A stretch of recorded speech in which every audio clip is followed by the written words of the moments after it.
Torno in Sardegna, professionalmente parlando, diciamo dopo qualche anno, dopo essere andata via, insomma, per andare a vivere fuori in una bellissima città che è Ravenna.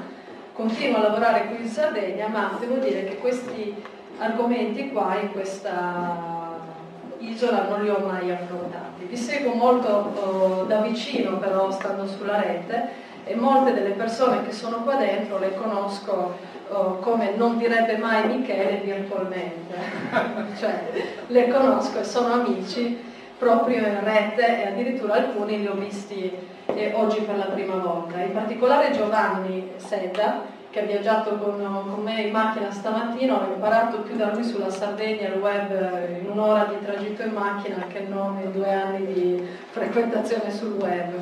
Allora, l'obiettivo per me cambio io sulle slide o no, faccio perché ho bisogno di parlare in piedi, se no non vedo. Professor Michele D'Alena che mi fa l'assistenza, wow!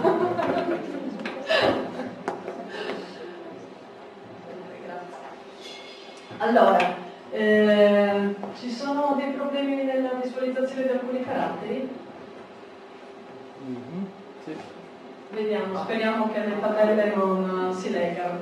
Allora, io vi parlerò oggi di una ricerca che ha realizzato lo studio Giancarlo Associati, di cui io faccio parte, ed è una ricerca che abbiamo realizzato per conto dell'Union Camere dell'Emilia Romagna. Una ricerca che l'Union Camere ha voluto fare per capire esattamente come ci si sta muovendo nel web, come i portali istituzionali delle destinazioni turistiche principali in Europa si muovono nella promozione turistica territoriale. Pertanto l'obiettivo che vi pongo oggi è quello di lasciarvi con qualche indicazione utile per capire come si fa a fare un web marketing territoriale, non inventandosi magari delle grandi cose, ma emulando chi già ha ottenuto dei risultati. Il progetto si chiama Webbing, giusto per capire a che cosa è finalizzato, vi racconto un attimo cosa significa questa parola.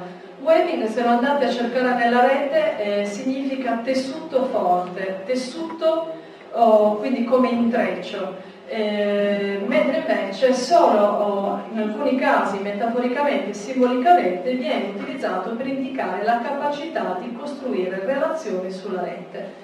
Quindi è con questa lente d'analisi che noi siamo andati ad indagare i 20 portali istituzionali. Vi dico qualcosa di più sulla ricerca, andiamo avanti, che aveva appunto come obiettivo quello di capire le pratiche positive dell'e-commerce e dell'infocommerce. Sappiamo tutti qual è la differenza, però ricordiamocelo un attimo. L'infocommerce sono tutte quelle attività di promozione e di comunicazione che avvengono online, che non ci portano, non sono finalizzate a farci acquistare un prodotto, ma ci condizionano all'acquisto di un prodotto. Ecco, l'infocommerce, se vogliamo, è la parte, diciamo, che più interessa alla promozione istituzionale. 2 azioni che abbiamo fatto, una è un benchmarking sui 20 portali istituzionali, facendo sia l'analisi del sito sia parlando con gli interessati, cioè i responsabili dei portali, gestori responsabili marketing o web marketing di queste destinazioni. L'altra azione che però io oggi non vi racconto riguarda invece 20 portali di strutture private, però tutti i dati poi li trovate in rete sia nel sito dello studio che in altre parti che vi posso indicare.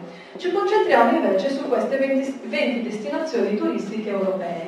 Le abbiamo scelte sulla base di alcuni criteri che erano quelli di, innanzitutto, che avessero il portale banalmente, poi che avessero un'offerta turistica multiprodotto, che avessero un'offerta turistica e una dimensione equiparabile all'Emilia Romagna, che comunque era il nostro principale punto di riferimento nell'analisi.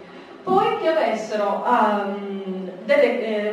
un'attività, un impegno, un'organizzazione di lavoro sui social media e comunque facessero web marketing in maniera un po' evoluta. In alcuni casi abbiamo anche badato che avessero il booking online, perché sul booking online c'è un bel busillis da qualche tempo, serve o non serve? È compito delle istituzioni avere il booking online oppure vendere online, spetta degli intermediari e le regioni farebbero magari, è meglio, occuparsi di fare promozioni. Queste sono le destinazioni che abbiamo scelto. Per l'Italia abbiamo selezionato l'Emilia Romagna, la Toscana, il Trentino, Veneto e Liguria. In Austria abbiamo scelto la Carinzia, poi in Croazia è in realtà una new entry, quella dell'Istria che abbiamo aggiunto nel 2011 e poi via via vedete un po' le altre destinazioni. Precisazione metodologica. Questa ricerca è stata fatta ad agosto del 2010. E sulla base di questa ricerca, sulla base di queste analisi, i portali erano 20. Poi quest'anno abbiamo ricevuto un incarico da parte dell'Istria di aggiornare questa ricerca perché erano interessati ad essere inseriti nell'indicatore, nel cosiddetto Web Rank, che va a misurare il posizionamento di questi portali. Quindi abbiamo la possibilità oggi di vedere i dati a confronto tra il 2010 e quello che è cambiato nel 2011. Allora, sull'infocommerce, cioè tutti i siti li abbiamo analizzati, diciamo, basandoci su 7 fattori. Sull'infocommerce abbiamo studiato la loro strategia di comunicazione, siamo andati a vedere, hanno un logo, non ce l'hanno, hanno un payoff, che immagine coordinata utilizzano, la strategia di comunicazione anche offline, di che cosa si compone. Poi la strategia di interazione di Web 2.0, hanno una pagina Facebook, sono su Twitter, hanno un account YouTube, quante interazioni hanno nella loro pagina Facebook? Scrivono solo loro oppure riescono a stimolare conversazione e partecipazione? Poi contenuti e servizi, cioè cosa propongono, come sono articolati i contenuti di questi portali? Si basano sul prodotto oppure si basano sul profilo degli utenti? Hanno dei percorsi di ricerca personalizzati? Poi siamo andati a vedere anche posizionamento e statistiche. Molti di voi credo che si occupino di web, quindi sapete benissimo quanto siamo, diciamo, molto restii a rivelare il numero degli accessi, delle visite. Quindi qualcuno l'ha detto, perché li abbiamo intervistati, altri no. Come vedrete, qualcuno ci ha rivelato anche qual è stato l'investimento economico nelle strategie realizzate, e altri hanno detto no comment. Sul fronte dell'e-commerce abbiamo valutato anche la strategia commerciale, facendoci raccontare anche dalle persone intervistate se e come avevano coinvolto gli albergatori nella partecipazione al portale, perché voi sapete che tecnologicamente un booking engine da mettere a livello istituzionale, sì, un lavoro faticoso, impegnativo, costoso, però si fa. La vera sfida è quella di riuscire a portare gli albergatori a caricare le loro offerte sul portale e a fargli capire anche l'importanza di farlo. Andiamo avanti. Il Web Rank che è venuto fuori, questo indicatore che ha stabilito questo posizionamento, questa graduatoria, ha quindi tenuto conto di queste 5 variabili di merito. Io adesso vi faccio vedere brevemente qual è il risultato di questa graduatoria. Poco leggibile, ma sinceramente, nonostante che ci ho provato anche poco fa, non ho trovato il modo di renderla graficamente. Ve la racconto così a voce. In pratica, dal 19 al 16 come punteggio ottenuto, troviamo quelli che si collocano in una fascia che è di ottimo posizionamento nel Web Rank. Perché? Perché sono proprio dei casi da studiare attentamente, con delle politiche di comunicazione da emulare, e sono quelli che vi posso anticipare hanno investito di più su 2 aspetti in particolare: fidelizzazione e mobile. In particolare lo vedremo nel caso della Svizzera. Il primo posto nel Web Rank del 2010 spettava appunto alla Toscana, e sono sicura chi di voi conosce la campagna Voglio vivere così, il caso della Toscana sul turismo, credo che sia molto noto. Ecco, la Svizzera quest'anno siamo in streaming, vero? Quindi potrebbe sentirci miei collaghi. Allora, la Svizzera è quasi a pari merito con la Toscana, però con questa campagna che hanno fatto su Facebook effettivamente sono stati molto molto bravi. Poi vi racconto alcuni numeri che hanno ottenuto. Vengono dopo nella fascia appunto del punteggio dal 14 all'11 quelli che hanno un giudizio buono, un posizionamento buono, hanno delle strategie interessanti, però hanno avuto una minore efficacia di risultato, forse perché in alcuni casi si sono anche molto concentrati su alcuni aspetti della commercializzazione, trascurando invece la fidelizzazione e quello che io chiamo un po' meccanismo vocazionale ed emotivo, cioè quello di stimolare l'interesse per una destinazione anche facendo leva su emozioni un po' particolari. Ritorno sempre al caso della Svizzera, io non amo la montagna, anzi quando posso andare in vacanza preferisco il mare e indovinate dove vado al mare.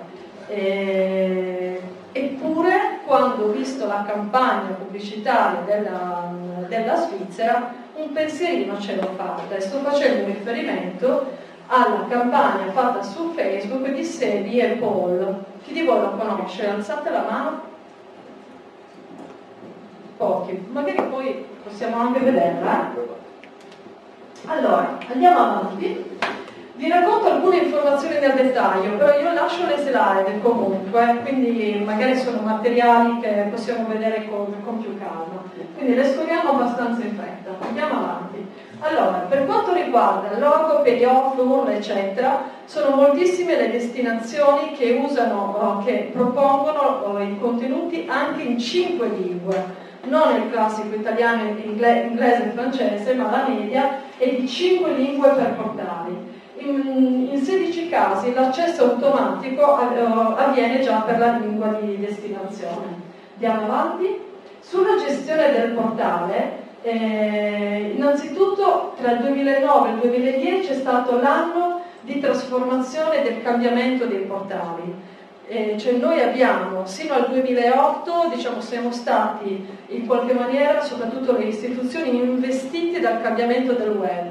Detto internos, non capivano che cosa stava avvenendo, cioè travolti dal fenomeno dei social network, travolti dal fenomeno delle conversazioni online, gli alberghi stramazzati al suolo dai casi delle reputazioni portate avanti da TripAdvisor e delle recensioni. Hanno reagito praticamente tutti dopo il 2008 rinnovando oppure facendo per la prima volta il portale istituzionale. In generale la gestione è direttamente pubblica, anche se in alcuni casi ci sono delle società misto pubbliche e private che sono state realizzate ad hoc. Molto importante dal punto di vista della governance di questi aspetti il caso della Toscana e della Fondazione Sistema Toscana. Chi cura i contenuti? In 11 casi i contenuti sono affidati alla stessa organizzazione. Però in alcuni casi, soprattutto esteri, si ricorre anche ai privati. Andiamo avanti. Sulla classificazione delle informazioni si predilige una classificazione di informazioni per area di destinazione o prodotto turistico, però la linea guida fondamentale è quella di non scegliere un solo modo, cioè non ti propongo di scegliere come mare, montagna, gastronomia e entroterra, ma ti do più possibilità di accesso alle informazioni, cioè è il modo di classificare le informazioni in più modi, non solo come prodotto ma anche per tipologia di utenza. Andiamo avanti. Quanto hanno investito? Come vi avevo anticipato prima, non tutti ce l'hanno detto. In alcuni casi, come l'Algarve, ad esempio 300.000 euro solo per la realizzazione del portale, sino ad arrivare alla Liguria con 950.000 euro, di cui 350 per il sistema di Destination System, oppure la Toscana con 10 milioni per l'intera strategia più 2 milioni ogni anno per eventi. Attenzione, il ragionamento qui, se ancora mi ricordo come anch'io da sarda ragionavo, dicevo vabbè, con 10 milioni tutti sono bravi. A parte che non è vero che con 10 milioni tutti sono bravi, perché come dire, si può anche fare delle cavolate con molte più di 10 milioni, non ho detto niente, devo si semplificare. Ma non solo questo, bisogna essere bravi non solo a gestire le risorse, ma anche a procurarsi delle risorse, e quei fondi lì non sono tutti fondi regionali, quindi dal punto di vista anche della progettazione sono stati capaci di accedere a delle risorse europee. Andiamo avanti. Questo è il grande dilemma dell'investimento in rete, no? Tutti si domandano qual è il ROI dell'investire in rete, cioè qual è il ritorno economico dell'investire in rete, cioè quante camere vendo, vi direbbe quell'albergatore. Allora, il ROI per una promozione di tipo istituzionale non può essere quanto faccio cassa, ma i signori che abbiamo intervistato ci hanno detto che sono comunque aumentate le visite sul portale, c'è stata una certa destagionalizzazione e delocalizzazione della domanda, è aumentato l'e-commerce anche a vantaggio del territorio, sono aumentate quantità e qualità dei flussi turistici, c'è stato un maggiore del coinvolgimento del turista e soprattutto un aumento di reputazione. Il ROI maggiore deriva dall'adozione di social media strategy, azioni di web marketing e anche dal booking online. Andiamo avanti. Programmi per il futuro, qui ve la faccio molto breve, praticamente chi non l'ha ancora fatto in maniera spinta prevede comunque di continuare ad investire nel social media marketing, quindi sempre più spazio nei social network, di investire nel mobile, di investire soprattutto in elementi che riguardano la reputazione. Andiamo avanti.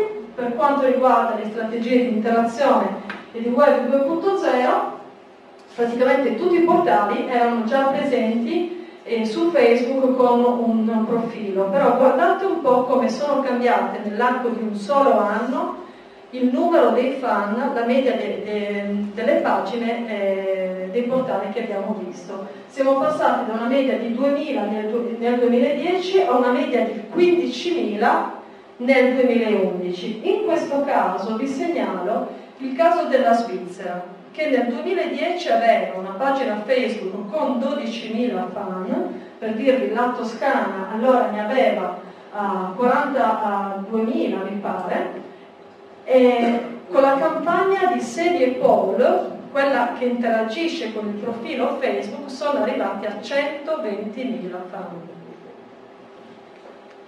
Andiamo avanti. Twitter, anche qui la media di follower era 443 nel 2010, in un solo anno siamo arrivati a una media di 1725, avanti ancora. Per YouTube 1.564.000 visualizzazioni nel 2010, triplicate nel 2011. Per le foto su Flickr 430 nel 2010, 1.760 nel 2011. Quindi c'è una crescita che non è come la crescita degli arrivi turistici, no? Che il 2% esultiamo. Qui stiamo parlando, come nel caso della Svizzera, del più 904%. È un fenomeno appunto esponenziale. Andiamo avanti. Praticamente la maggior parte di questi portali ha affiancato ai loro portali istituzionali di riferimento dei blog tematici e delle community, che è il modo e lo spazio dove si capitalizzano i fan delle pagine dei social network. Attenzione, sono questi gli spazi. È molto difficile che uno si fidelizzi da subito a un blog. Sono degli spazi che io dico sempre, i blog si amano lentamente, non c'è mai la folgorazione, è post dopo post che ci si innamora di un luogo di conversazione. Andiamo avanti. Contenuti e servizi. Ecco, tra gli strumenti di interazione più utilizzati rimane in 18 casi c'è sempre l'email per la richiesta di informazioni, poi i form, la newsletter, la via stampa, l'help desk. Solo in 5 casi su 20, nonostante che stiamo parlando dei portali più performanti, ci sono degli strumenti per ascoltare il feedback dei turisti. Questa è la prova che nella teoria io non partecipo più a un convegno dedicato al web 2.0 dove non senta dire che la prima regola del web 2.0 è l'ascolto. Nella teoria siamo bravissimi, nella pratica lasciamo stare. Andiamo avanti. Strumenti multimediali, georeferenziazione e gallerie di foto con webcam sono due degli strumenti che aiutano di più i turisti a, insomma, non solo ad immaginare, ma iniziare veramente a sognare la loro vacanza. Andiamo avanti. Percorsi di navigazione personalizzati, il classico My Svizzera, My Grecia, che rimane come percorso dove tu memorizzi e lasci traccia di quello che hai visto e quello che vuoi ritrovare. Ancora, avanti. Applicazioni per il mobile. Giusto per avere la misura di che cosa sta avvenendo sul mobile, la sola Svizzera in un anno ha sviluppato 20 applicazioni per il mobile.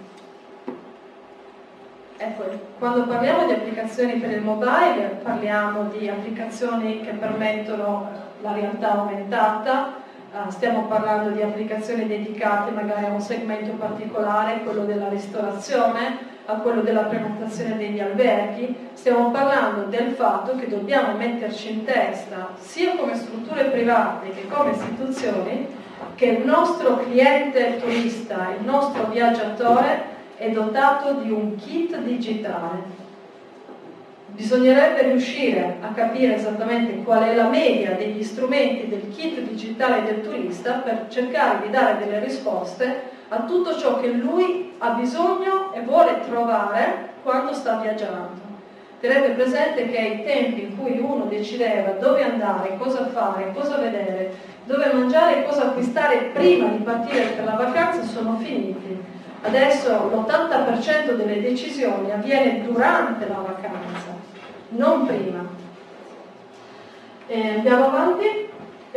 Sulla strategia commerciale, come vi ho detto, qui meriterebbe un approfondimento ben più lungo sulla questione del booking online, perché ripeto, è molto annosa per le regioni.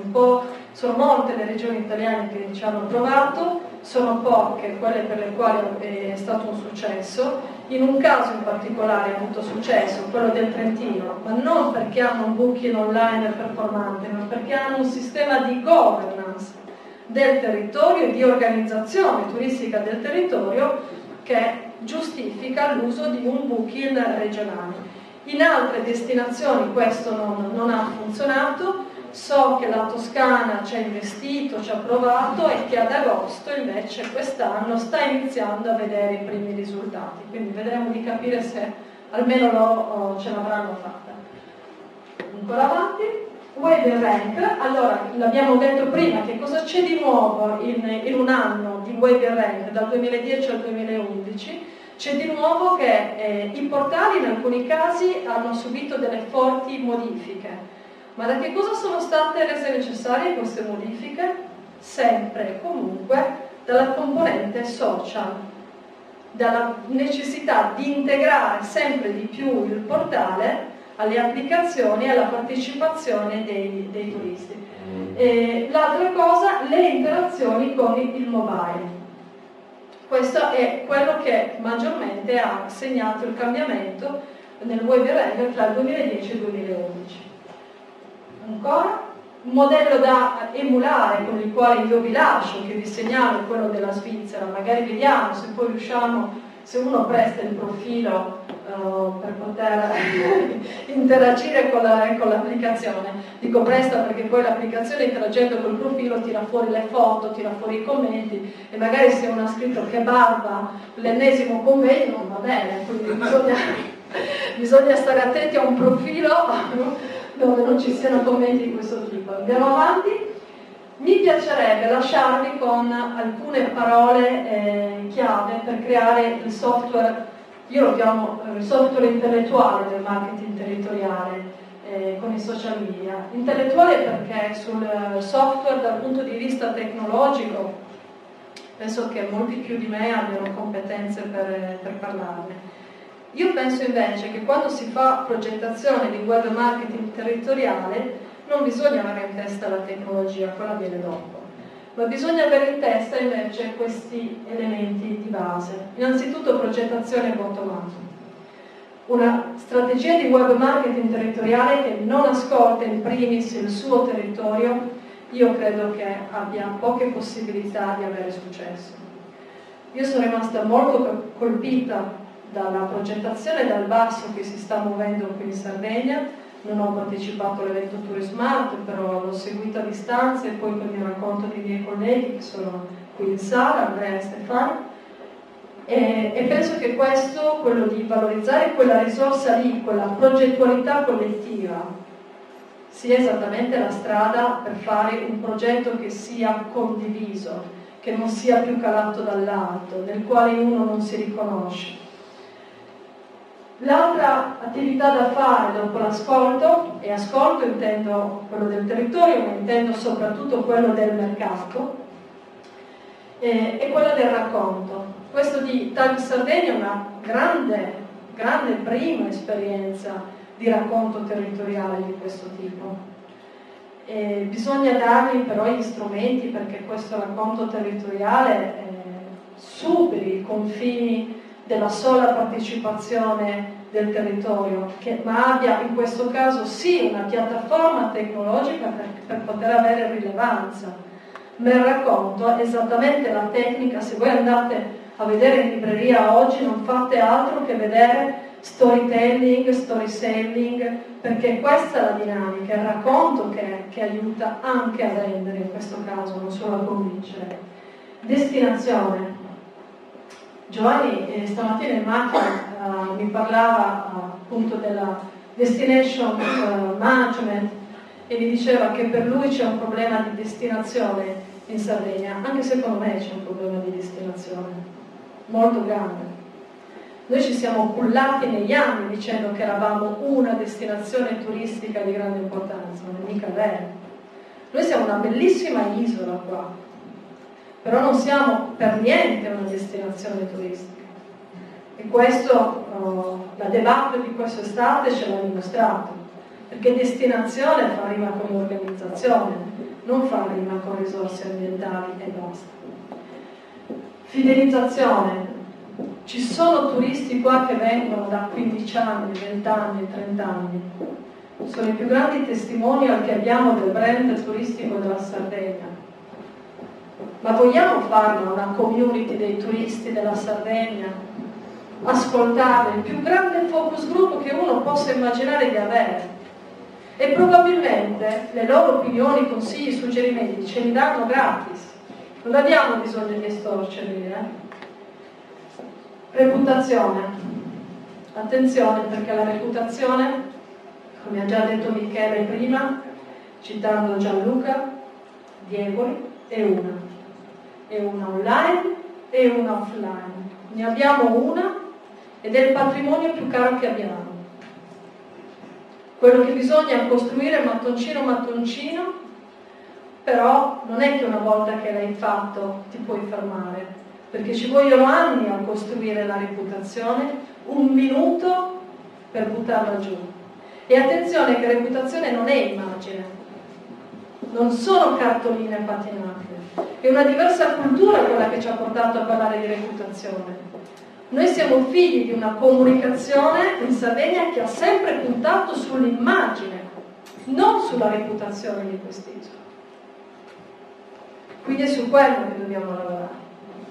Poi c'è un'altra risorsa, la più importante, che siete tutti voi, e soprattutto quei giovani sardi. Adesso non permettetemelo, perché io a Giulia l'ho conosciuta 1 anno fa a Ravenna ed è venuta a sentire la Ravenna Future Lessons da noi, e stava lavorando alla sua tesi. L'ho rivista quest'anno, quindi per me non è piagioneria perché sono stata invitata a questo convegno, ma io penso che la risorsa più grande che ha quest'isola sono quei giovani che stanno studiando e che, come lei, la tesi non l'hanno dedicata ai miei genitori o al mio gattino, l'hanno dedicata alla mia isola, e a quest'isola, che io ringrazio ancora una volta, penso che glielo si debba di dare la possibilità di valorizzare questa risorsa, che sono veramente i suoi giovani e le loro idee. Grazie.